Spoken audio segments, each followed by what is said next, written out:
Hi, everybody. This is Raghav, and make sure you stay tuned to BizAsiaLive.com.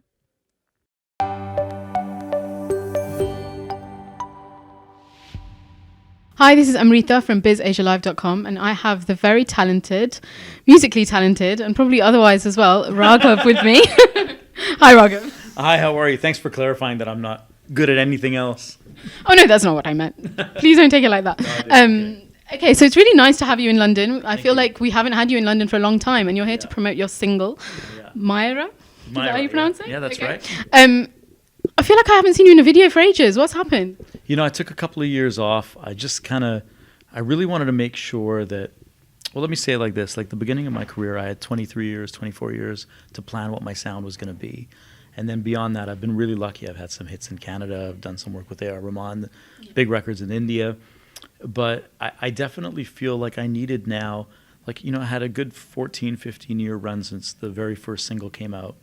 And I thought, I need to now make sure that my sound is equally as innovative as it was the first time. It's creative and that it means something. I think it's pretty realistic to say this is now the second half of my career. And I think often when artists get to this point in their career, it's either done or they reinvent themselves and they do even greater things. I want to do the latter, but I think in order to do that, I needed to go away and really re-find exactly who I am. And I think Maayera does that, because if you compare it with the original stuff, it's still steeped in a Caribbean, soulful, vintage Hindi sound. It's just done in a little more of a grown-up manner. And I'm really proud of it. I think, like, finally, you know, I'm seeing the reaction that people are having, and I think it feels like, yeah, it's not trying to be anything else. It's exactly who I was at the beginning, again, just in a different way, and I'm proud of it. Okay. No, it's actually a song that I actually think I would associate with you, if you like. Okay, great. In the same way that you've kind of explained. You've composed the song, if I'm right. Mm-hmm. So when obviously I think Akshay Shinde, is it, who wrote the lyrics? Mm-hmm. When you go about matching the lyrics with the composition, do you have much input in that? Normally I do, but in this case I didn't as much, because I wanted to tell him what I was trying to emote. And I thought it was really important. He's such a great lyricist. But what I said to him is the song is about hopeful melancholy. So it is really about knowing that things are going to be okay. So it's hopeful. It's not a sad song. Like Justin Bieber's Love Yourself is like, it's got a bunch of range of emotions in it. He's like loving and angry at the same time. This is loving and hopeful. And he's done a great job capturing that. So it's about the period in the relationship when you know you're in something good, but you're either too lazy or inarticulate or whatever to say the right honest thing to try and make it work and fix it, and trying to prevent yourself from living in regret that you lost somebody great. Okay. And obviously we've heard you sing in Hindi, we've heard you sing in English as well. So why did you come back in Hindi? Well, if it's coming back. No, I'm totally okay with that. I think it is. It's because I think that is my identity. And what I didn't want is for my core fan base, the people that have kept me going and kept me being able to make music as my primary job for the last 15 years, ever to feel like they were secondary to me, that they're number one. And while I've had big radio hits in Canada and English hits around the world, that it's really them that fill up the auditoriums and the stadiums and the clubs. They're the ones that have shown me love. And it's because they relate to the fact that I can sing in Hindi as well. And if that's the most unique thing about me and people love that about me, then maybe I need to recognize that that is the key ingredient in who I am.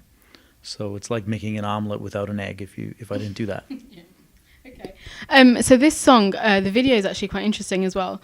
How do you go about choosing how you did a video and getting the feel that you've just described? How do you go about that? You know, videos have never been my forte. I grew up wanting to be I wanted to be an artist, you know, and be a singer-songwriter. And videos are like, it's like social media. Like, it's something that's really important, but it's not my primary talent, if that makes sense. So I rely a lot on directors and producers when it comes to video, and I give them my idea. And then my idea is usually like, we should go on the Hollywood sign, and it's like something grand, and then they talk me down to something that's more feasible. But this was a beautiful video because the song is both, like I said, it's both happy and dark, and I think the video captures that. And there's a beautiful actress in it named Priya Banerjee. She's done really well in India, and she's also from my hometown of Calgary. So I'd been following her career, and I thought, you know, people don't know how hard it is to be in the Indian diaspora in terms of arts and be from Calgary. So for her to have done that, I'm so proud of her. And when I met her, I could see why. She's talented, smart, obviously very beautiful, and I'm just so glad that she's part of this. Okay. Now, you touched briefly on social media.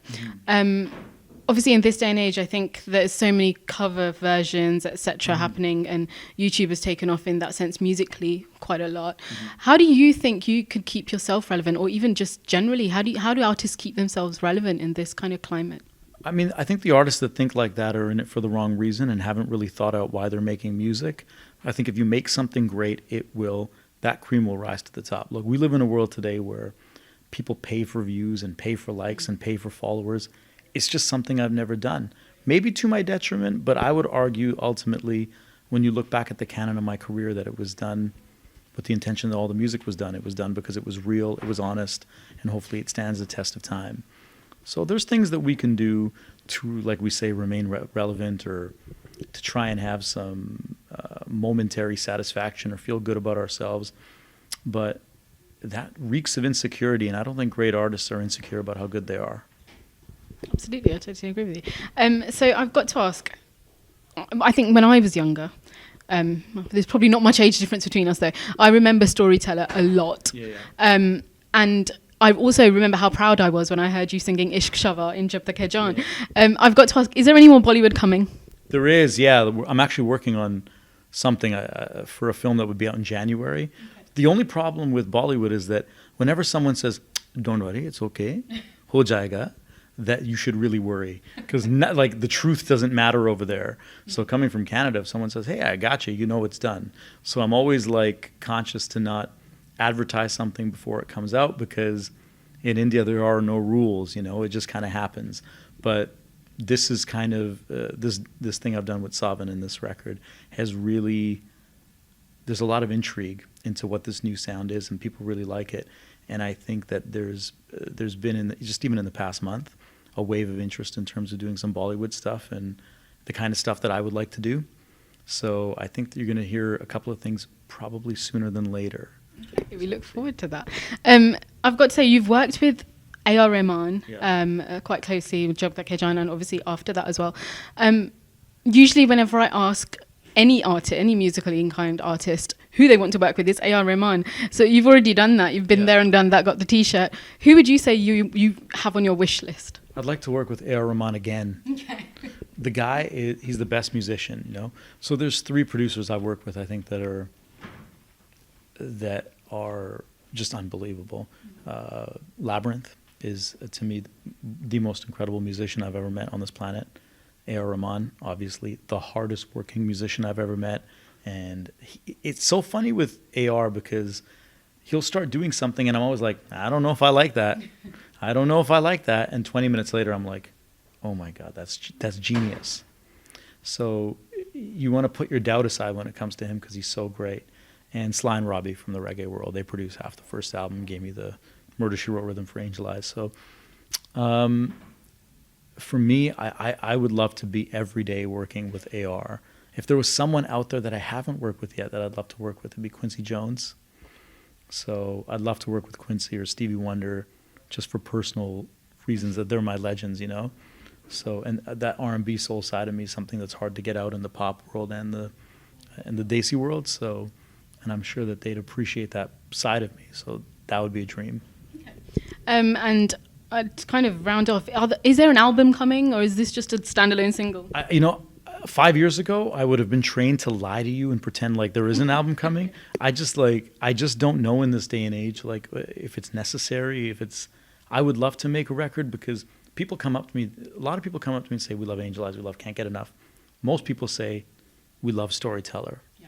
Because it's a record from top to bottom, like the only one that was there with a major label where I was able to really give my whole vision with musicians that I wanted to be with and do it from beginning to end.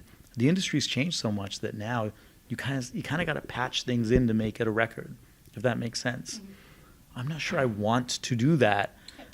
If I had the opportunity, if someone said, we love what you're doing, go away to LA for 3 months and make a record and an album, I'd love to do that again. But if it's just like, let's release 4 singles, then add another song on there to put out an album, I don't know if I'd feel good about it, and I think it wouldn't stand the test of time. Okay. So I think what you've just explained there kind of does actually kind of rounds up what we see you doing in the future. A little bit of maybe everything. You know, I've always been proud of the fact that my musical sensibility, like, and the fan base sometimes can go, you know, an inch deep and a mile wide, because I love everything. And Storyteller is a lot of that. But what I would love to do is be more prolific. So have 5-6 singles out by next summer, some Bollywood stuff, 1 or 2 English records, lots of Hindi stuff, and then hopefully create enough of a storm that people go, all right, he's back, and now we want him to go in and create a masterpiece record. And I would love to make that record again with this new sound. Okay.